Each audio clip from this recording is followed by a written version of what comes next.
अस्सलाम वालेकुम नाज़रीन। मुस्लिम लीग नून ने 21 अक्टूबर को नवाज शरीफ के इस्तकबाल के लिए अवामी राब्ता मुहिम का आगाज कर दिया। इस हवाले से एक रोज पहले लाहौर के इलाके शाहदरा में पहला पावर शो हुआ, लेकिन पहले ही जलसे में कारकुनों की तादाद पर कई सवालात उठ गए हैं। मुखालिफिन और नाकदीन NA 123 के इस जलसे को तंग गली हुई एक जलसी कह रहे हैं। नून लीग की मकबूलियत पर उंगलियां उठा रहे हैं और मजाक उड़ा रहे हैं।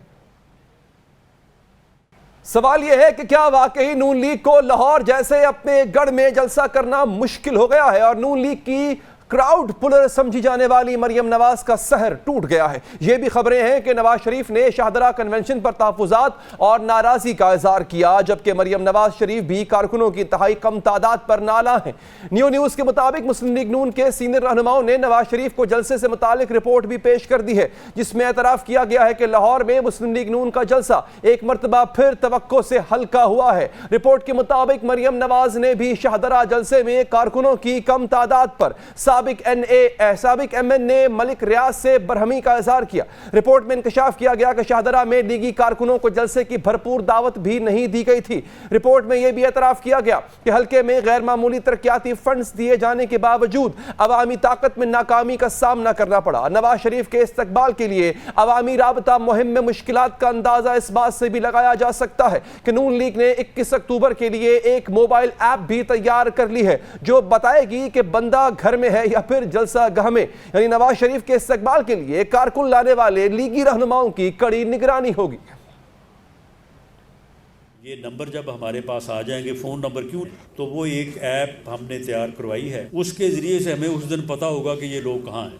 अगर उनमें से लोग जो है वो गुजरात बैठे हैं तो ये पता चल जाएगा, वो सिस्टम बता देगा कि इतने लोग जो हैं ये अब जलसागाह में हैं और इतने लोग जो है वो नहीं है, वो अपने घरों में हैं। कि आप लोगों का जो टारगेट है वो मिर्जा साहब ने आपको बता दिया होगा कि आप लोगों का टारगेट यूनियन काउंसिल पे 360 है। आपकी कितनी यूनियन काउंसिल? 7 union council. फिर तो हमें तो फिर उन्होंने बताया कि एक MPA का एटलीस्ट 5000 का आपका कितना है? वैसे 35 हो गया, लेकिन मुझे तो ये पता देखे नहीं, मेरे पास जो है उसके लिए आपको अभी से जुटना पड़ेगा। और ये सिर्फ हवा में नहीं है, इस दफ़ा ये मेरी ड्यूटी है। मैं मिर्जा साहब, मेरा भाइयों वाला ताल्लुक है इनसे। मैंने आज तो ये है ना, ये एक स्टार्ट है। मैंने इनसे 2-3-4 दिन बाद लिस्टें मांगना शुरू कर देनी है कि मुझे लिस्टें दें कि जिनको आपकी टीम ने इन्वाइट किया है कि वो कितने लोग हैं, जिनके नंबर दें, उनके नाम दें। नवाज शरीफ के इस्तकबाल के लिए वार्निंग के साथ साथ इनाम का लालच भी दिया जा रहा है। इस हवाले से सोशल मीडिया पर NA 135 की एक इंतहाई दिलचस्प वीडियो भी वायरल है, जिसमें ज्यादा लोग लेकर आने वाले को मोटरसाइकिल इनाम में दिए जाने का ऐलान किया जा रहा है। वीडियो में साफ देखा और सुना जा सकता है कि स्टेज पर मौजूद एक शख्स अपने खिताब में कहता है कि जो शख्स 21 अक्टूबर को नवाज शरीफ का इस्तकबाल करने के लिए ज्यादा बंदे लाएगा, इसे होंडा 125 दी जाएगी। इसके बाद होंडा 125 X पर टॉप ट्रेंड बन गया है। ऐलान है तो मुझे उम्मीद है कि ये मेरी टीम ही जीतेगी। आप सबको बताया जा रहा है कि 2 125 जो 21 तारीख को ज्यादा बंदे लेके आएगा मियां नवाज शरीफ को वेलकम करने के लिए। NA 135 हमारा, उसमें 2 पीपियां आती है। पीपी में जो सबसे ज्यादा बंदे लेके जाएगा और पूरी ड्यूटी देगा, उनके लिए होंडा दिया जाएगा 125। शाहदरा जलसे में मुस्लिम लीग नून की चीफ ऑर्गेनाइजर मरियम नवाज शरीफ कोई बयानिया देने में भी नाकाम रहीं। उन्होंने अपने खिताब में 21 अक्टूबर को नवाज शरीफ की वापसी को पाकिस्तान में खुशहाली की वापसी तो करार दे दिया, लेकिन शहबाज शरीफ हुकूमत की 16 माह की कारकर्दगी पर मोहर बल्लब हैं। हालांकि वो खुद भी इन दिनों अवाम को इसी तरह की खुशहाली के सब्ज बाग दिखाया करती थी। 21 अक्टूबर को एक फर्द वाहिद नहीं आ रहा वापस। 21 अक्टूबर को इंशाअल्लाह ताला पाकिस्तान की खुशहाली वापस आ रही है। 21 अक्टूबर को पाकिस्तान से महंगाई का खात्मा करने वाला नवाज शरीफ वापस आ रहा है। मैं चीचा वतनी वालों को एक बात बता दूं कि जितने मुश्किल फैसले होने थे हो गए। अब अल्लाह ताला के फजल से इंशाअल्लाह ताला अच्छे दिन आने वाले हैं। ये नहीं कहा कि आलू प्याज का रेट पता करने नहीं आया। हाँ चीचा वतनी वालों, हम आलू प्याज के रेट पता करने आए हैं। नवाज ही क्या, नवाज शरीफ नून लीग की आला क़यादत भी बयानिए के हवाले से तज़ब्ज़ुब का शिकार है और इससे गिरगिट की तरह रंग बदले हैं। नवाज शरीफ ने पहले 2017 की फौजी और अदालती इस्टेब्लिशमेंट के खिलाफ तबले जंग बजाया और कड़े एहतसाब की धमकी दी। फिर एक के बाद एक लीडर नई कहानी लेकर सामने आया और जारहाना बयानिया दम तोड़ गया। उधर नवाज शरीफ ने पुरअमन बयानिए के साथ ही वतन वापसी की टिकट बुक करवा ली है। वो 21 अक्टूबर को लंदन से अबू धाबी इंटरनेशनल एयरपोर्ट पर लैंड करेंगे। उसी रोज अबू धाबी से लाहौर के लिए रवाना होंगे और उनकी परवाज दोपहर 4:25 पर अल्लामा इकबाल इंटरनेशनल एयरपोर्ट पर लैंड करेगी। दूसरी जानिब मुस्लिम लीग नून ने नई हिकमत अमली तय करते हुए फैसला किया कि 21 अक्टूबर को मीनार पाकिस्तान जलसे से कायद नवाज शरीफ के अलावा कोई भी पार्टी रहनुमा खिताब नहीं करेगा। लीगी जराए का कहना है कि पार्टी सदर शहबाज शरीफ, चीफ ऑर्गेनाइजर मरियम नवाज और हमजा शहबाज शरीफ समेत कोई भी रहनुमा खिताब नहीं करेगा। नवाज शरीफ के खिताब से पहले सिर्फ नून लीग लाहौर के सदर सैफुल मलूक खोखर हाजरीन का शुक्रिया अदा करेंगे। बात करेंगे इसी हवाले से। हमें ज्वाइन किया है तज़िया-निगार सीनियर सहाफ़ी जनाब फ़ारूक वड़ाइच साहब ने। फ़ारूक साहब बहुत शुक्रिया इस कीमती वक्त का। फ़ारूक साहब, ये पहले ज़रा जलसे पे आते हैं जिसको बहुत तनकीद का निशाना बनाया जा रहा है, लाहौर, फिर हल्का भी उनका अपना गढ़, तंग गली का जलसा और वो भी इतने कम लोग। ये क्या वजह क्या बन रही है इसकी? क्यों नून लीग अपना पावर शो करने में नाकाम नजर आ रही है? पहले तो ये कि शाहदरा को ज़रा समझना होगा। अगर आप हम में से हर लाहौरी शाहदरा को समझता है, वो वहाँ जाता है, आपको तजर्बा होगा कि आम तौर पे भी आप वहाँ से शाहदरा के चौक से गुजरें तो वहाँ पर ट्रैफिक का एक हंगाम रहता है। ऐसा ही यहाँ पे मुस्लिम लीग नून पिछले कई मरतबा से जीतती आ रही है। मलिक रियाज साहब यहाँ पर MNA हैं और उनके नीचे 2 MP हैं, गजाली भट्ट साहब और समीउल्लाह बुखारी साहब, जो उज़मा बुखारी साहब के शोहर हैं। तो यहाँ पे एक तो ये कि इनकी आपस में कोऑर्डिनेशन अच्छी नहीं है। उससे पहले मैं एक बैकग्राउंड बता दूँ। 2020 में मरियम नवाज साहिबा ने जब शेख रुहेल असगर, मुर्तबा शुजाउर रहमान इनके डेरों से वो इधर पहुंची थी, आपको याद होगा एक मशहूर ज़माना वाक़या हुआ था कि छड़ी लग गई थी उन्हें। दिसंबर ये 2020 का वाक़या है। यहीं पे ठीक इन्होंने यहीं पे ये सजाया था। उसके बाद इमरान खान का जब लॉन्ग मार्च शुरू हुआ, चेयरमैन PTI का लॉन्ग मार्च जब शुरू होता है, तो ये यहाँ से इसका आगाज़ किया जाता है लाहौर और फिर शाहदरा से आगे चलते हैं। अगर आप वो फुटेज निकाल के देखें या उस वक्त के लोगों से आप पूछें, मेरी बहुत से लोगों से बात हुई है, नून के भी, साफ़ियों से भी, जिन लोगों ने इन सब का भी देखा है, सब गौर मुशाहिदा किया है, तो आप हैरान होंगे कि लास्ट टाइम PTI कामयाब रही थी यहाँ पर बहुत बड़ी गैदरिंग, चाहे आप उसे लॉन्ग मार्च की गैदरिंग कह लें, लेकिन कल नून लीग इस पे नाकाम भी रही है और इसमें पार्टी में शदीद यानी कि एक चहमगोइयाँ हैं, तशवीश है।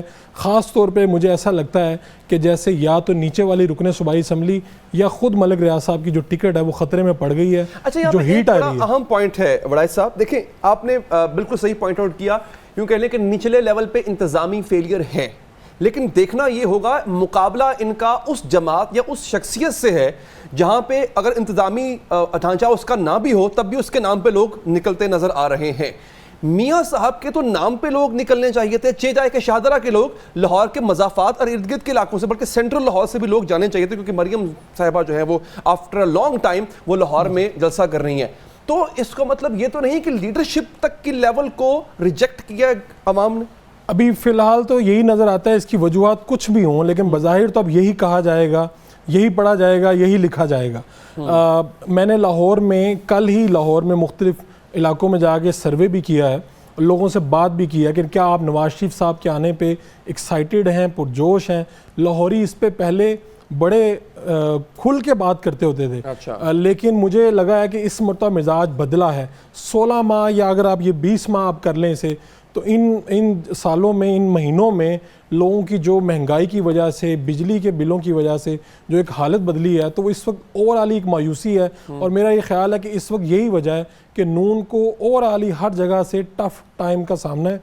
इसीलिए इनामात की बारिश, इस तरह के बड़े इस तरह के बयानात भी हमें अंदर से जो रिपोर्ट्स आ रही हैं, कहा यह भी जा रहा है, जिस तरह आपने बताया, तो मैंने मुस्लिम लीग नून के काफ़ी लोगों से बात की है, ये भी कोई तैयारी की जा रही है कि उससे पहले कुछ ऐसा अल्लाह गुला लगाया जाए, वहाँ पे मीनार पाकिस्तान स्क्रीन सजाई जाएं। अच्छा। उससे आगे पीछे अब एक दिन में कोई मैच का भी शायद उसको भी ज़ेरे गौर वो ला रहे हैं कि उधर कोई मैच अगर पाकिस्तान का होता है नहीं डेट्स में एक दिन पहले या बाद में, वो आपको चेक करना पड़ेगा, उसको भी मलूज़ खातिर रखा जा रहा है। फर्ज करें उस दिन मैच हुआ पाकिस्तान इंडिया का, या पाकिस्तान का कोई भी मैच हुआ इंडिया के वर्ल्ड कप, हो सकता है कि वहां पे दिखाया जाए स्क्रीन पे, क्राउड इकट्ठा भी हो, मीनारे पाकिस्तान पे एक हल्ला गुल्ला की कैफियत होती है। अच्छा, आप मीनारे पाकिस्तान जाए ना, बड़ा साहब लोग मैच देखने आ रहे हैं यार, आप मेरी मियां बात साहब के लिए नहीं आ रहे, मियां साहब के लिए उनके कारकुनान तो आ रहे हैं। एक बात मुझे जो पता चली है वो ये है कि इस मरतबा ये भी कहा गया है कि जो जितने पुराने टिकट होल्डर्स हैं उनको कहा गया है कि इतने इतने बंदे लाएं जी, वो बिलाल यासीन साहब का मैंने दिखाया, अदरवाइज आपकी छुट्टी है। हाँ जी। और नए लोगों से भी कहा गया है कि अगर आप नए लोग, जो ज्यादा लोग लाएगा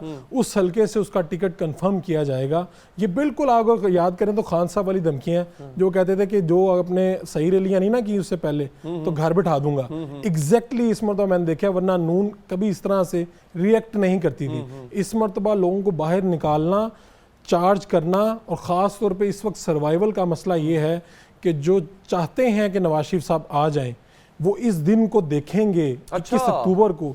इसकी बुनियाद पर फैसले होंगे कि नवाज क्या Sharif is at a very greater risk, क्योंकि एक तो सजाए याफ्ता हैं और अगर वो अपना पावर शो करने में या वो जो स्ट्रेंथ दिखानी है वो उसमें नाकाम रहते हैं तो सर फिर तो इक़्तिदार तो दूर की बात है, फिर तो सजा इंतजार कर रही है। हाँ, मसाइल का शिकार हो जाएंगे। मेरा ये ख्याल है कि नून जैसे भी करके इसको मैनेज करेगी 21 अक्टूबर को यहाँ पर एक बड़ा शो दिखाएगी। मीनारे पाकिस्तान भरना आसान है आपको लगता मुश्किल है, लेकिन बहुत से की प्लेयर्स हैं, जैसा मैं कुछ लोगों को जानता हूँ जनूबी पंजाब से अब्दुल रहमान कांजू हैं, इधर कसूर से मलिक अहमद खान, फिर लाहौर से मलिक सैफुल मलूक खोखर, इनको भी कहा गया कि आप लाहौर की। आपको 1 लाख बंदा चाहिए है मीनारे पाकिस्तान को कंजेशन वाले ऑप्टिक्स में लाने के लिए कि जी खच भर गया, 1 लाख बंदा चाहिए होता मेरे ये ख्याल है कि 20 से 25 हज़ार लोग भी अगर आप जलसे में ले आए पंडाल में, तो बाकी आपके जो मीडिया हैंडलिंग है, अच्छा सोशल मीडिया है, बाकी वो सब कुछ हो जाएगा। अभी फिल वक्त चैलेंज ये है कि आप 20 से 30 हज़ार के दरमियान लोगों को ले आए, और इस पे मैं ये कह रहा हूँ कि ये पार्टी टिकट होल्डर स्टेक पे नहीं है। MNA MPA बड़े बड़े वजीरों को शटअप कॉल दी गई हैं, जो आप तंजीम इनकी देखिए जिन्होंने कहा है कि लाहौर के बंदे की गुजरांवाला ड्यूटी लगाई है, गुजरांवाला की गुजरात लगाई है, ताकि कोई मैनिपुलेट ना कर सके।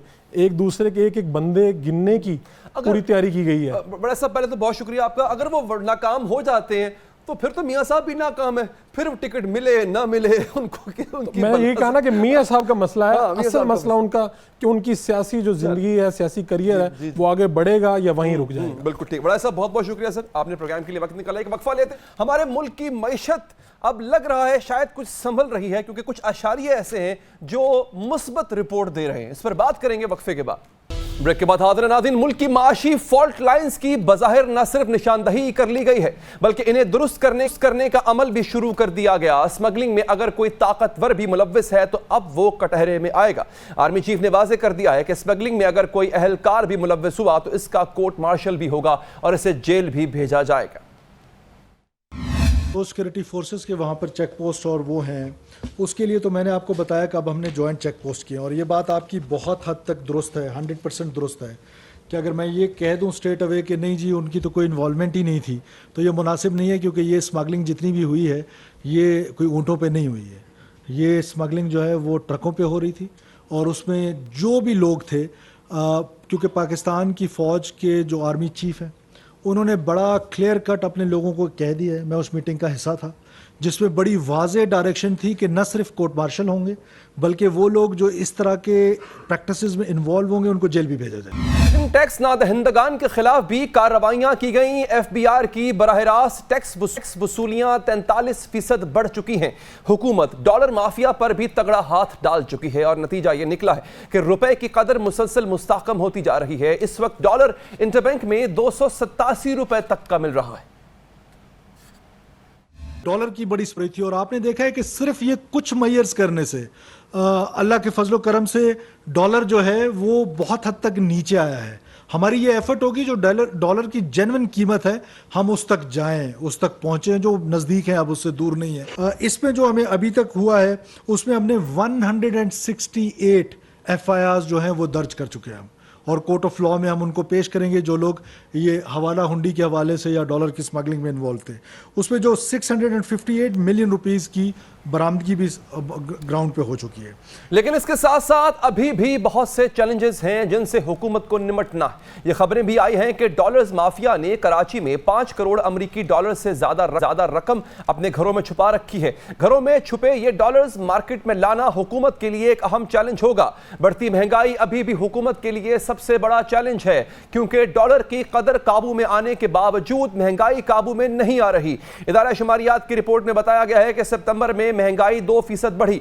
इस वक्त महंगाई की मजमूई शरह 31% हो चुकी है। इसके साथ साथ फी यूनिट बिजली मजीद ₹3.38 महंगी करने की मंजूरी दे दी गई है, जिससे महंगाई की शरह मजीद बढ़ेगी। बढ़ती महंगाई का बराह रास्त असर शरह गुर्बत पर पड़ेगा। आलमी बैंक के ओहदेदारों ने इंकशाफ किया है कि सिर्फ एक साल के दौरान गुर्बत की शरह 5% बढ़ी है।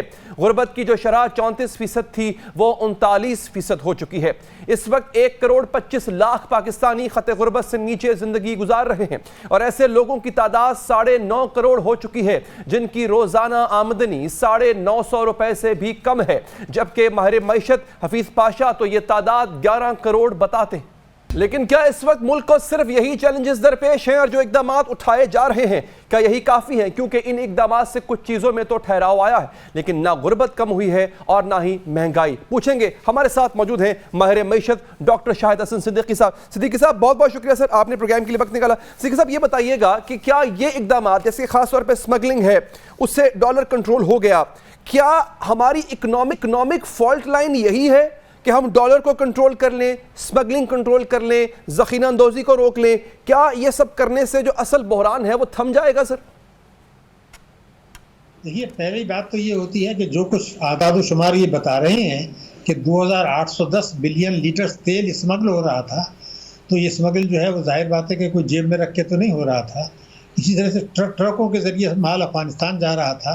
तो ये चीज़ें तो जो आदाद शुमार बताए जा रहे हैं, ये तो पिछली हुकूमत के पास भी थे। उस वक्त भी कौमी सलामती कमेटी काम कर रही थी, नहीं किया। उसके बाद जो निगरान हुकूमत आए, 20 दिन तक उन्होंने भी कुछ नहीं किया और जो है वो हुंडी हवाले का कारोबार भी होता रहा, स्मगलिंग भी होती रही, सट्टेबाजी भी होती रही, रुपए की कदर भी गिरती रही। वो जब आर्मी चीफ ने इंटरवीन किया, उसके बाद से ये शुरू हुआ है। ये भी पार्शियल है। अब ये डिबेटेबल बात है कि इसके जो नताइज हैं वो मुस्बित हैं या नहीं, इसलिए कि हुकूमत के मुताबिक जुलाई में पाकिस्तान में महंगाई थी 27%, ये हुकूमत का है। और सितंबर में, यानी अब जो है महीना कल ख़त्म हुआ है, उसमें 31% महंगाई है, यानी बढ़ गई है। आम आदमी को तो कुछ भी नहीं मिला। दूसरे, अगर आप डॉलर को देखें तो 12 जुलाई 2023 को डॉलर एक 276 रुपये का था। उसके बाद ये गिरता रहा, निगरान हुकूमत के दौर में भी गिरा, खूब लोगों ने दौलत कमाई। उसके बाद जब ये क्रैक डाउन शुरू हुआ 20 दिन के बाद, तो आज भी रेट 286 है, यानी 10 रुपये आज भी रुपया जो है वो सस्ता है, डॉलर कम रेट है। अभी मज़ीद गुंजाइश है, नंबर 1। दूसरे ये था कि अगर ये पॉलिसियाँ नहीं बदलते, वही पॉलिसियाँ रखते हैं जो आज हैं, तो मुझे तो ये खदशा है कि खुदा न खास्ता चंद महीने में ये दोबारा रुपए की कदर गिर के 320 तक भी आ सकती है। उसकी वजह ये, इस क्रैक डाउन के साथ साथ हमने नाजायज़ असासों पर क्रैक डाउन करना था। वो जो नाजायज़ असासे हैं और टैक्स की चोरी हो रही है, जो कि इख्तियार है निगरान हुकूमत का, जिससे कि 5,100 अरब रुपए एक साल में मिल सकता था, यानी महीने 300 अरब रुपए महीना, वो उस पर हाथ नहीं डाल रहे और कानून से इनराफ कर रहे हैं। इसलिए जो भी फ़ायदे आपको नज़र आ रहे हैं, ये जुज़वी हैं, आर्जी नौइयत के हैं। और माजी का तजर्बा भी यही बताता है, जब तक ये कानूनी इख्तियारात इस्तेमाल नहीं करेंगे, क्योंकि ताकतवर तबके नाराज़ हो जाते हैं, तो उस वक्त तक ये सूरत हाल रहेगी। अभी तो ये हालत है कि जो हिंडो हवाले का कारोबार कर रहे थे, वो अंडरग्राउंड चले गए, दोबारा मैदान में आ जाएंगे। तो इसलिए हमारा काम ये था कि स्टेट बैंक के साथ मिलके जो कानूनी तरीके से सरमाए का फरार होता है उसको रोकें। जो 41 लाख आदमी की लिस्ट है जो नाजायज़ असासे हैं, उनसे पैसा वसूल करें और जो टैक्स चोरी रोकें और शान अखराजात में कटौती करें। अगर ये नहीं करते तो मुझे खदशा ये नज़र आता है कि ये सूरत हाल आगे चल के मज़ीद बिगड़ेगी और हमारी शरह नमू सुस्त रहेगी, महंगाई बढ़ेगी, तरक्याती अखराजात जो हैं उसमें कटौती करनी पड़ेगी, जिससे मईशत की शरह नमू जो है वो सुस्त होगी। अगर इस साल हमारी मईशत की शरह नमू, मेरा अंदाज़ा ये है कि 25% से ज़्यादा होगी, जबकि स्टेट बैंक कहता है 20 से 22 होगी। तो अगर ये 25 होता है तो जो खित्ते के जनूबी एशिया के मुल्क हैं उनको औसत है 6.6%। हमारी महंगाई उनसे 4 गुना ज़्यादा और हमारा ग्रोथ रेट उनसे कम। तो अब जबकि निगरान हुकूमत को इलेक्शन नहीं लड़ना है तो फिर ये क्यों ताकतवर तबकों की हिमायत कर रहे हैं, ये एक बहुत बड़ा सवालिया निशान है। अच्छा। और इस पर गौर करने की जरूरत है। तो डॉक्टर साहब, ये जिन 41 लाख अफराद की आपने निशानदही की है, ये कौन लोग हैं? मतलब किस किस्म का काम करते हैं? ये क्या दबा के बैठे हुए हैं? ये देखिए, ये वो लोग हैं जिन्होंने पाकिस्तान के अंदर नाजायज़ असासे हैं, जिसकी तफसील हुकूमत के पास है, जिसकी तफसील FBR के पास है, और जिसके लिए कानून बना था। वो कानून के अल्फाज में आपको बता देता हूँ, 2019 में। ये नया कानून कोई नहीं है। वो कानून ये था कि जो लोग टैक्स एमनेस्टी से फ़ायदा नहीं उठाएंगे, उनके नाजायज़ असासे पाकिस्तान में हैं, उनको जब्त कर लिया जाएगा, उनकी जायदादें जब्त कर ली जाएंगी और उनको 7 साल जेल भेजा जाएगा। तो इन इक़दाम के लिए किसी कानून की ज़रूरत नहीं है, मगर हमने तजवीज़ ये पेश की है कि जनाब ये आप किसी को गिरफ्तार ना करें, कोई ज़रूरत नहीं है। अगर एक आदमी के 2 करोड़ रुपए बैंक में पड़े हुए हैं जो उसने टैक्स की चोरी के हैं, और ये उसी तरीके से 3 करोड़ रुपया कौमी बचत में लगा हुआ है जो टैक्स की चोरी का है, तो FBR के लिए क्या मुश्किल है कि बजाय इसके कि निगरान वज़ीर ख़जाना ये कहें कि जी जितने भी बिजली के कनेक्शन हैं उनकी फहरिस्त ले आओ, हम पकड़ेंगे। ये तो टाइम वेस्ट करने वाली बात है। आप तो उनको ख़त लिखें जिनके पास डिपॉजिट है नाजायज़, जिस पर टैक्स नहीं दिया, या कौमी बचत में कि आप 2 हफ्ते में मुल्क के कानून के तहत इतना टैक्स दे दें। अगर नहीं देते, हमें कानून के तहत इख्तियार है, हम वो पैसे आपके डिपॉजिट में से काट लेंगे, हम कौमी बचत में से वो आपका पैसा है उसमें से अपना टैक्स निकाल लेंगे। पैसे इकट्ठे करना है। मेरी कैलकुलेशंस के मुताबिक 1100 अरब रुपया हुकूमत को एक साल में मिल सकता है। अगर इनके पास 7 महीने हैं तो कम से कम ये जो है ना 500 अरब तो ये ला सकते हैं, जिसका फ़ायदा आवाम को जा सकता है। इसी तरह से आपको याद होगा पिछले साल बजट में ये कहा गया था कि 3000 अरब रुपया सालाना टैक्स की चोरी हो रही है, हम इसको रोकेंगे और ये आमदनी बढ़ाएंगे 3000 अरब से, और इसका फ़ायदा आवाम को पहुँचाएंगे। ये बजट मंजूर हुआ जो पार्लियामेंट में, उन्होंने नहीं किया। तो ये क्यों नहीं कर रहा है, ये मुझे समझ नहीं आता। अगर ये कर लें, शाना अखराजात में कटौती कर दें, और जो कानूनी तरीके से मुल्क सरमाया बाहर जा रहा है, यानी एक आदमी पैसे से डॉलर ख़रीदता है मार्केट से, जिससे डॉलर की कदर गिरती है, वो डॉलर अपने खाते में जमा करता है बैंक में, फॉरेन करेंसी अकाउंट में, वो भी ठीक है, लेकिन वो पैसा बाहर चला जाता है, उस पर मुझे एतराज़ है। हमें स्टेट बैंक को ये कह देना चाहिए, स्टेट बैंक के पास इख्तियार है कि जनाब अगर आपको बच्चों की तालीम के लिए चाहिए, बिस्मिल्लाह ज़रूर भेजें। अगर खुदा न खास्ता कोई घर का फ़र्द बीमार है, उसको यहाँ इलाज नहीं हो सकता, बाहर भेजना है, ज़रूर भेजें। इन 2 मकासद के अलावा मार्केट से डॉलर ख़रीद के बैंकों के ज़रिए पैसा बाहर नहीं जाना चाहिए। उस पर पाबंदी स्टेट बैंक लगा सकता है मिनिस्ट्री ऑफ फाइनेंस के साथ मिलकर। अगर ये सरमाए का फ़रार रुक जाता है, और ये मैंने जो आपको टैक्सों की चोरी बताया, तो उससे ये होगा कि रुपए की कदर में बेहतरी आएगी, पेट्रोल के नर्ख कम होंगे, बिजली के नर्ख कम होंगे, गैस के नर्ख कम होंगे, आवाम को फ़ायदा होगा, शरह नमू हमारी बढ़ेगी, गुर्बत और बेरोज़गारी में कमी होगी। इस वक्त जो सूरत हाल है ये बिल्कुल उल्टी है, क्योंकि महंगाई बढ़ती चली जा रही है और आवाम को उसका फ़ायदा नहीं हो रहा। इसमें एहतसाब करने की भी ज़रूरत है कि निगरान हुकूमत क्यों ताकतवर तबकों को नवाजने के लिए ये इक़दाम नहीं कर रही। उनको तो इलेक्शन लड़ना नहीं। तो ये चीज़ कौम को भी सोचना है, और जो है कौमी सलामती कमेटी ने अगर आज ये फैसला नहीं किया, या जो हमारी कौंसिल बनी है एक्सपोर्ट की सरमायाकारी के लिए फैसिलिटेट करने के लिए, उसने नहीं फैसला किया, ये सुप्रीम कोर्ट ने नहीं किया कि जिन इक़दामात की ज़रूरत है मईशत को बहाल करने के लिए, उसको कानूनी शक्ल आज दे दें, क्योंकि इलेक्शन के बाद जो हुकूमत आएगी उसकी अपनी मजबूरियाँ होंगी। वो इलेक्शन लड़ेगी नफ़रत की बुनियाद पर, वो इलेक्शन लड़ेगी जो है इल्ज़ाम तराशी की बुनियाद पर, और जैसे माजी में कई डिकेट्स में, कई दिहाइयों में जो उन्होंने वायदे कौम से किए थे, किसी भी पार्टी ने पूरे नहीं किए, तीनों पार्टियों ने नहीं किए, न सूबों ने किए। अब ये कानून बना दें कि अगर वो उस पर अमल दरामद नहीं करते तो उनके ऊपर एक्शन होगा। अच्छा, ये बताइएगा सर, ये जो पॉइंट ऑफ सेल्स लगाने की प्लानिंग हो रही है, वहाँ पर भी मॉनिटरिंग सिस्टम लगाया जाएगा, ज़ख़ीरा अंदोज़ी के ख़िलाफ़ इक़दाम किए जा रहे हैं, कार्रवाई अच्छी हो रही है। ये इक़दाम कुछ तो कंट्रीब्यूट करेंगे ना सर इकॉनमी को बेहतर करने में, वो क्या हो सकते हैं? देखिए, मुझे तो ऐसा लगता है कि बेहतरी इस साल जो टैक्स के वसूली का हदफ है जी, वो हासिल होना बड़ा मुश्किल है। कि अच्छा। नुमाइशी इक़दाम छोड़ें, मैं तो आपको वो इक़दाम बता रहा हूँ जिससे नकद रकम आपको फौरन मिलेगी।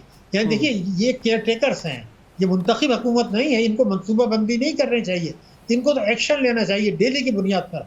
टैक्स चोरी, नाजायज़ असासे, इनको पकड़ें, शाहाना अखराजात में कमी करें, गैर ज़रूरी। एक और बड़ा अहम जो है, मैं अगर आपको बताऊं तो आपके लोग हैरान हो जाएंगे जो आपका अच्छा। प्रोग्राम देख रहे हैं। पिछले 6 महीनों में जो तिजारती बैंक हैं, कमर्शियल बैंक्स, जिनका काम है सनद तिजारत के लिए कर्जे देना, उन्होंने कर्जों में जो इजाफा किया है वो 6 महीने में 341 अरब का किया है, एक साल में। लेकिन हुकूमत को जो कर्जे दे दिए हैं, यानी सरमायाकारी जो की है, वो 3100 अरब की है। तो अगर तिजारती बैंक अपना काम छोड़ दें और बजट खसारे के लिए कर्जा दें तो आपकी तो मईशत सुस्त हो जाएगी। और उससे ये खतरा भी है कि ये जो कुछ हो रहा है उसमें डोमेस्टिक डेट्स हमारे इतने बढ़ रहे हैं, कल को IMF ये कह सकता है कि जी आप ये इनकी भी रिस्ट्रक्चरिंग कर लें, तो आपका बैंकिंग सेक्टर भी आप मुसीबत में आ सकता है, म्यूचुअल फंड्स भी आ सकते हैं, इन्वेस्टमेंट बैंक्स भी आ सकता है। तो तिजारती बैंकों को ये इजाज़त नहीं होनी चाहिए कि बड़े पैमाने पर सरमायाकारी करें, हुकूमत को दें। मैंने दुनिया भर में बैंकिंग की है, यूरोप में भी की है, पाकिस्तान में भी की है, मिडिल ईस्ट में भी की है। दुनिया में और पाकिस्तान में कभी नहीं हुआ कि तिजारती बैंक कर्जे दें बड़े पैमाने पर हुकूमत को, ऐसा होता नहीं है। अब ये शुरू हुआ कुछ बरसों से, इसको रोकने की ज़रूरत है। अगर इसके साथ साथ आप ये देखें कि जो हमारे प्रोजेक्ट मंजूर हुए थे सैलाब से, आपको याद होगा 9.7 अरब डॉलर के, उससे उनको प्रोजेक्ट सबमिट करके उनसे कर्जा लें ताकि हमारे रिजल्ट्स बढ़ें। और एक और परेशानी जो मईशत के लिए तबाकुन है वो है करेंसी इन सर्कुलेशन, यानी वो तो करेंसी बढ़ रही है उससे, जिससे कि पाकिस्तान मईशत तबाह हो रही है। अगर मैं आपको बताऊं कि अभी 3 साल पहले करेंसी इन सर्कुलेशन थी 6100 अरब रुपया, 3 वर्षों में ये 9100 अरब हो गई। तो इसलिए करेंसी सर्कुलेशन बढ़ना, और बैंकों की हरकतें, टैक्स की चोरी बढ़ना, मईशत के रेट शरारनमूद सुस्त होना, महंगाई बढ़ना और जो गुर्बत बेरोजगारी बढ़ना, ये मईशत के लिए और आवाम के लिए खतरात हैं। और अभी तो आपके इल्म में है कि जब हम 2024 में बहुत बड़े पैमाने पे हम IMF के पास जाने वाले हैं बड़ी रकम के कर्जे के लिए, उनकी जो शराइत आएंगी वो भी आवाम के ऊपर देंगी। तो ये तो पाकिस्तान की सलामती के लिए खतरा है। पाकिस्तान को कर्जों के शिकंजे में जकड़ा जा रहा है। तो खर्च दावे करना और नारे लगाना ये नहीं चलेगा। ये तो कई दहाई से हो रहा था, अब दुनिया बदल गई है, हमें भी बदलना पड़ेगा, वरना पाकिस्तान को ये खतरात बढ़ेंगे। इसलिए ये काम कौमी सलामती कमेटी को आज करना होगा, सुप्रीम कोर्ट को इंटरफेयर करना होगा, क्योंकि उन्होंने इलेक्शन के मामलों को 184(3) के तहत लिया था, और जो हमारी फैसिलिटेशन काउंसिल है इन्वेस्टमेंट की, उनको भी देखना। अच्छा डॉक्टर साहब, ये जो 9.5 करोड़ अफराद खते गुर्बत से नीचे आए हैं, ये क्या है? मतलब पैमाना क्या है खते गुर्बत नापने का? ये होता क्या है सर? देखिए, मैंने जो फिगर दी थी अब से कई महीने पहले मुख्तलिफ चैनल्स पर, अखबारात में, वो थी कि 10 करोड़ लोग पाकिस्तान में गुर्बत की लकीर से नीचे जिंदगी गुजार रहे हैं जी। यानी वो अपने बच्चों को, अपने ख़ानदान को पेट भर के ग़िज़ा नहीं दे सकते, वो मुनासिब ग़िज़ा नहीं दे सकते। कभी चाय के साथ रोटी खा लेते हैं, सालन नहीं खाते। कभी वो बच्चों का इलाज मुआवजा सही नहीं करा सकते। जो बच्चे स्कूल में, सरकारी स्कूल में पढ़ रहे थे, जहाँ के उनको फीस नहीं देनी, वो वहाँ से भी उनको वापस बुला रहे हैं और वो कह रहे हैं कि ठीक है तुम्हारा मुफ्त तालीम है, मगर मेरी तनख्वाह में अब गुजारा नहीं होता क्योंकि महंगाई बढ़ गई है, तो तुम जाके अखबार बेचो, तुम चाइल्ड लेबर करो। तो ये जो सूरत हाल है जिसमें लोग अपने मुस्तकबिल से, अपनी औलाद के मुस्तकबिल से मायूस हो जाएं। ठीक है, और बहुत बहुत शुक्रिया सर आपने प्रोग्राम के लिए वक्त। नाजरीन, पाकिस्तान में एक खतरनाक हौलनाक ज़लज़ले की पेशगोई की जा रही है। क्या वाकई ज़लज़ला आने जा रहा है और क्या वाकई ज़लज़ले को प्रिडिक्ट किया जा सकता है? इस पर बात करेंगे वक्फे के बाद। नाज़रीन, क्या पाकिस्तान में एक और ताकतवर ज़लज़ला आने जा रहा है? एक तहकीकाती इदारे की पेशगोई ने अहले पाकिस्तान को तशवीश में मुब्तला कर दिया, लेकिन सवाल यह है कि क्या ज़लज़लों की पेशगोई की जा सकती है? नाज़रीन, नीदरलैंड में तहकीकाती इदारे सोलर सिस्टम जियोमेट्री सर्वे की जानिब से बलूचिस्तान में चमन फॉल्ट लाइन पर ताकतवर ज़लज़ले की पेशगोई की गई है। यह दावा किया गया है कि चमन फॉल्ट लाइन्स में तेज़ लर्जिश वाइब्रेशन रिकॉर्ड की गई है और 2 दिन के अंदर इस इलाके में ऐसा ज़लज़ला आ सकता है जिसकी इसकी शिद्दत रेक्टर स्केल पर 6 या इससे ज्यादा हो सकती है। सोलर सिस्टम जियोमेट्री सर्वे नामी इस इदारे का कहना है कि यह सतह समंदर के करीब फजा में बरकी चार्ज के उतार चढ़ाव को रिकॉर्ड करते हैं और इसकी मदद से पेशगोई करते हैं कि किस इलाके में ज़लज़ला आ सकता है। ताहम इदारे का कहना है कि ज़लज़ले से मुतासरा इलाकों का सिर्फ अंदाजा ही लगाया जा सकता है और इसके दुरुस्त मकाम का तयन करने का फिलहाल कोई काबिल एतमाद तरीका नहीं है। BBC के मुताबिक चमन फॉल्ट लाइन जनूबी एशिया की सबसे बड़ी फॉल्ट लाइन है जो सूबे बलूचिस्तान से गुजरती है।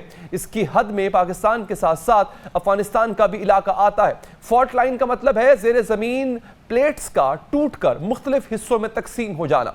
ये हिस्से ज़मीन के नीचे हरकत करते रहते हैं और दबाव जमा करते रहते हैं। फिर एक ऐसा मौका आता है जहां पर इनको किसी मकाम पर अपना दबाव निकालने का मौका मिलता है तो फिर उस जगह पर ज़लज़ला आ जाता है। ज़लज़ले की वजह ज़ेरे ज़मीन प्लेट्स की हरकत होती है, लेकिन सोलर सिस्टम जियोमेट्री सर्वे के रिसर्चर फ्रैंक हुगेबेट्स का इसका ताल्लुक आसमान में सैयारों की हरकत से भी जोड़ते हैं। उनका दावा है कि आसमान में सैयारों का महल वक़ूअ ज़लज़लों की वजह बन सकता है। ताहम दीगर साइंसदान अभी तक ये तस्लीम नहीं करते कि अजराम फल्की की हरकत ज़मीन की टेक्टोनिक प्लेट्स पर असरअंदाज हो सकती है। नाज़रीन, बात करेंगे इसी हवाले से। मैं ज्वाइन किया है deputy director national seismic monitoring centre जनाब नजीब अहमद साहब ने। नजीब साहब, बहुत शुक्रिया आपके कीमती वक्त का। सर, ये जो ज़लज़ले का शोर उठा है पाकिस्तान में अचानक, इस तरह की स्टडी जो कि पेश की गई है, ये स्टडी कितनी ऑथेंटिक होती है, कितनी सच्चाई है इसमें और किस हद तक इस पर रिलाय किया जा सकता है?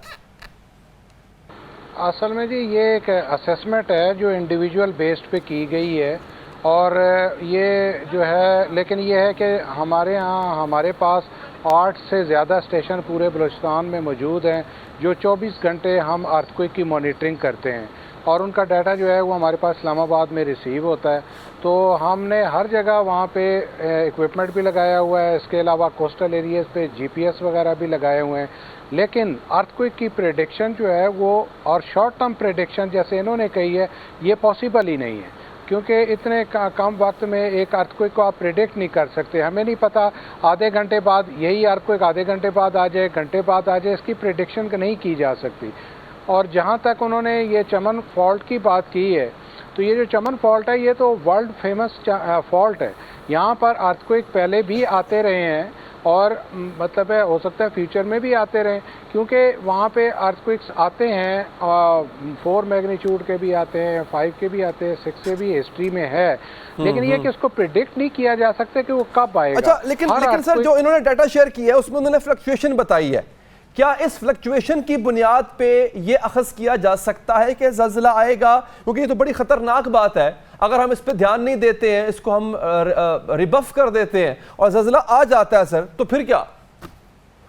वो ये ऐसा ये देखें ना, इसमें ऐसा है कि जैसे 7.5 का अर्थक्वेक कोयटा में आपको पता है हिस्टोरिकल एक अर्थक्वेक आ चुका है जी। तो जब ये एनर्जी है ये एक्यूमुलेट होती रहती है, फिर इसका एक रिटर्न पीरियड होता है जब उस अर्थक्वेक ने दोबारा आना होता है, लेकिन वो टाइम कंज्यूमिंग होता है। कुछ अर्थक्वेक्स जो हैं वो मतलब 50 साल बाद, कुछ 60 साल बाद, कुछ 100 साल बाद आते हैं। तो अभी जैसे वो 1935 में अर्थक्वेक आया था, क्योंकि आपको पता है पूरा बलूचिस्तान जो है वो एक बहुत पूरा 1/3 पाकिस्तान टेक्टोनिक्स पर है, तो उधर भी जो फॉल्ट्स हैं वो हैं एक्टिव, लेकिन अभी तक वहाँ पर कोई उसके बाद कोई बड़ा अर्थक्वेक नहीं फेल्ट हुआ। 2012-13 में एक आपको पता होगा खारान में अर्थक्वेक आया था, लेकिन वो खारान में चूँकि वहाँ पे आबादी नहीं थी, वो ऐसे एरिए में आया था तो ज़्यादा डैमेजेस नहीं हुए। और फिर ये होता है कि अर्थक्वेक की डेप्थ पे भी डिपेंड करता है कि अगर वो अर्थक्वेक कितना डीप है, शैलो होगा तो वो ज़्यादा डैमेजेस देगा। तो ये अब ये, लेकिन जो प्रेडिक्शन की जो बात है जैसे उन्होंने की है, वो अब ये है कि उस प्रीकर्सर के तहत वही बता सकते हैं, लेकिन हमने अब तक जो है जैसे वो कह रहे हैं कि कोई चेंजेस नज़र आई हैं, उन चेंजेस का हमें इसलिए कि हमारे जो सेंसर्स हैं उन्होंने अभी तक कोई ऐसी हमें रिकॉर्डिंग नहीं हुई ऐसी कोई, तो फ्यूचर का हम नहीं प्रेडिक्ट कर सकते। अच्छा सर, ये पाकिस्तान में फॉल्ट लाइंस और कहाँ हैं, कितनी डेंजरस हैं, किस हद तक एक्टिव हैं ये फॉल्ट लाइंस, इनसे बचने का तरीकाकार क्या है सर? और जो आपने एक इंतजाम कर रखा है डाटा कलेक्ट करने का, वो डाटा किस हद तक मददगार साबित होता है? वो सर ऐसे है कि देखें, जब अर्थक्वेक आते हैं तो ये एक नेचुरल हैज़र्ड है, जैसे मैंने आपको बताया, इसकी प्रेडिक्शन नहीं की जा सकती, लेकिन आप इस डाटे को, जो अर्थक्वेक का डाटा है, इसे यूज़ करते हुए अपना बिल्डिंग कोड जो है उसको बेहतर बना सकते हैं। अच्छा। जैसे कि आपको पता होगा 2005 के अर्थक्वेक के बाद इस्लामाबाद पिंडी का बिल्डिंग कोड रिवाइज हुआ। इस तरह यह है कि रीजनल बेसिस पर हर, जैसे QDA है, KDA है, इनको जब ये बिल्डिंग कोड रिवाइज करेंगे तो बड़े से, अगर वो अर्थक्वेक बड़े से बड़ा भी होगा तो डैमेजेस बहुत कम होंगे। और इस अच्छा, वजह से ठीक ये है कि हम एक नेचुरल हैज़र्ड को आने से नहीं रोक सकते, कम से कम तो उसकी फॉल्ट ये कर लाइंस, सकते हैं नजीब कि साहब, उसकी फॉल्ट लाइंस हैज़र्ड कहाँ पर है सर पाकिस्तान में? फॉल्ट लाइन में तो जहाँ देखें बलूचिस्तान जैसे है उसमें तो बहुत सारी फॉल्ट्स हैं, जैसे सारा बलूचिस्तान आपको पता है पहाड़ी एरिया है और वो उसमें तकरीबन फॉल्ट्स जो हैं बहुत ज़्यादा हैं, और उसके अलावा वहाँ से चमन फॉल्ट भी पास हो रही है। तो इस तरीके से वहाँ पर फॉल्ट्स बहुत ज़्यादा हैं, लेकिन सारी फॉल्ट्स एक्टिव नहीं हैं जहाँ पर के आपको ज़्यादा अर्थक्वेक्स मिल सकें। अब वहाँ ये कि जो एनर्जी है वो अगर थोड़ी थोड़ी रिलीज़ होती रहती है तो वहाँ पर बड़ा अर्थक्वेक नहीं आता, यानी 8 का 6 का वहाँ आएगा जहाँ बहुत अरसे से कोई एनर्जी एक्युमुलेट होती होगी, जमा होती होगी। अच्छा, मुझे बताइए, जो खबरें जो आ रही हैं कि ज़ल्ज़ला आ सकता है अगले 48 घंटों में, इन खबरों पे पाकिस्तानी अवाम को क्या मैसेज देंगे आप? सर वो ऐसी गलत खबरों, देखें गलत खबरों पे आप कभी इस पे यकीन न करें। देखें ये एक, मैंने आपको कहा, नेचुरल फिनोमिना है और ये अकर होते हुए इसका कोई पता नहीं लगता, इसकी प्रेडिक्शन कोई नहीं है, लेकिन इस तरह घबराएं नहीं प्लीज़। अच्छा। और ये जो है इस तरह की कोई मतलब है वो चीज़ ना करें। ठीक है, ये उन्होंने अगर एक चीज़ की है तो हम भी साइंटिफिकली इतना बड़ा नेटवर्क मतलब पाकिस्तान में भी मौजूद है, हम लगा के हम हर वक्त 24 घंटे मॉनिटरिंग कर रहे हैं। और कोई भी अगर अर्थक्वेक अकर होता है किसी भी मैग्नीट्यूड का, हम विद इन 5 मिनट्स उसकी प्रेस रिलीज इशू कर देते हैं। घबराएं नहीं प्लीज़, और इसको ज़्यादा जो है ना हाइप ना करें। ये एक चीज़ है, अगर उन्होंने एक्यूमुलेट की है तो लेट्स वेट, देखें, अल्लाह ना करे, लेकिन मुझे ऐसे हम प्रेडिक्शन की ज़िम्मे से नहीं ले सकते। Thank you. चले, बहुत बहुत शुक्रिया नजीब साहब, आपने प्रोग्राम के निकाला, आपका शुक्रिया। अब हमें ज्वाइन किया है, बल्कि आगे बढ़ते हैं नाज़रीन। मुल्क में दहशतगर्दी की नई खौफनाक लहर के पीछे खूनी हाथ की निशानदही हुई है और इसकी कड़ियां भारत के बदनामे ज़माना खुफिया एजेंसी रॉ से मिल रही हैं। ईद मिलादुन्नबी के मुबारक दिन बलूचिस्तान के शहर मस्तोंग में खून की होली के बाद रियासत ने तंग आमद बजंग आमद खूनखार दहशतगर्दों के खिलाफ तबले जंग बजा दिया है और इनकी कमीगाहों तक इनका पीछा करने का ऐलान कर दिया है। करेंगे इसी हवाले से मैं ज्वाइन किया है वज़ीर इत्तलात बलूचिस्तान जनाब जान अचकज़ई साहब ने। जान साहब शुक्रिया। जान साहब, जब पाकिस्तान में दहशतगर्दी की बात होती है दो चीज़ों का जिक्र होता है, एक तो अफगान सरजमीन, दूसरा हम बात करते हैं भारतीय खुफिया एजेंसी रॉ की। सर, बलूचिस्तान में जो दहशतगर्दी हो रही है इसके पीछे क्या हक़ाइक़?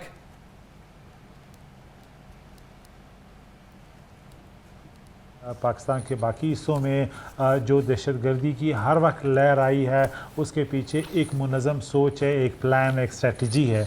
और हमें मालूम है कि ये एक रियासती पॉलिसी जो दहशतगर्दी को इंस्ट्रूमेंट के तौर पे इस्तेमाल करती है, असल में वो है, और वो हमारा हमसाया मुल्क है।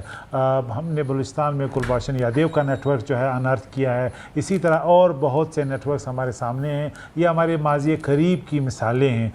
रियासती दहशतगर्दी न सिर्फ बलूचिस्तान में, पाकिस्तान में होती रही है, बल्कि अब तो दुनिया में भी, आपने अभी देखा कनाडा में भी जो रॉ है, जो इंडिया की जो इंटेलिजेंस एजेंसी है, वो इसी रियासती दहशतगर्दी को आगे लेके मगरबी सरजमीन तक भी ये चले गए हैं। तो इसमें तो कोई दो राय नहीं है, क्योंकि ये पाकिस्तान की एक मुनज़्ज़म फ़ौज है, हमारी सलाहियत है, एक मजबूत स्टेट है। ये मुट्ठी भर टेररिस्ट किसी भी तरह से स्टैंड नहीं कर सकते इस रियासत का मुकाबला करने के लिए। अच्छा सर, लेकिन अगर हमें ये वाज़ेह है कि अफगानिस्तान की सरजमीन इस्तेमाल हो रही है, दहशतगर्दी वहां से हो रही है, रॉ इसमें मुलव्वस है सर, तो ये बताएं कि इसके बाद क्या, हम कर क्या रहे हैं इसका आखिर?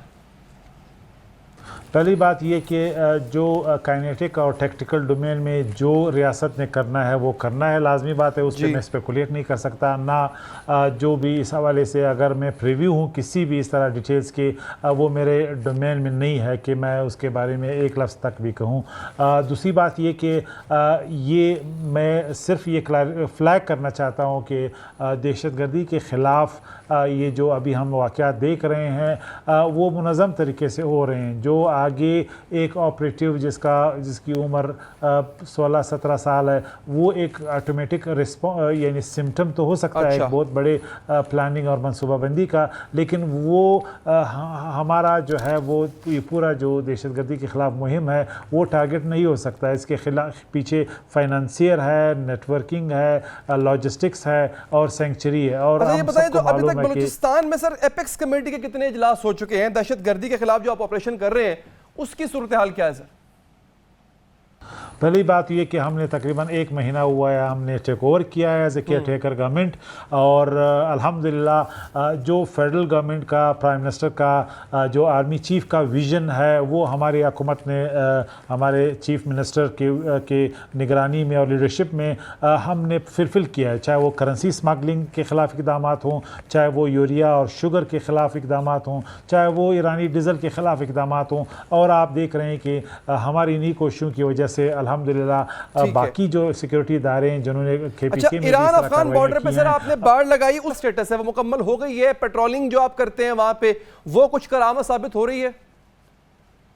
बाढ़ तो एक आम आमद-रफ्त के लिए इनफ्रीक्वेंट रूट्स में जो लोग आते जाते रहे हैं उनको मना करने के लिए, उनके सामने एक रुकावट डालने के लिए बाढ़ का एक किरदार है। लेकिन अगर मुनज़्ज़म गिरोह जिनके पास बहुत ही जदीद असला हो, जिनका यानी सेंचुरी हो और उनके पास वो तमाम वसाइल हों, उनके लिए बॉर्डर क्रॉस करना कोई मुश्किल काम नहीं है। ये सिर्फ अफ़गान बॉर्डर या ईरान बॉर्डर नहीं है, ये मेक्सिको का बॉर्डर आपके सामने है। क्या अमेरिका अपने तमाम वसाइल के साथ। चलें जान साहब, बहुत शुक्रिया प्रोग्राम के लिए वक्त निकाला। प्रोग्राम से अब तक के लिए इतना ही, मुझे दीजिए इजाज़त, अल्लाह ने के बाद।